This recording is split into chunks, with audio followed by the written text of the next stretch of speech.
McCann's hands. Soft stuff away, and then they went hard in.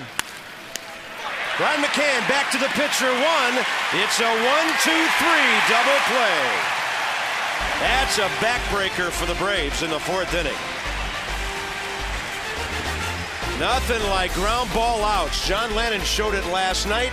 Easy as 1, 2, 3.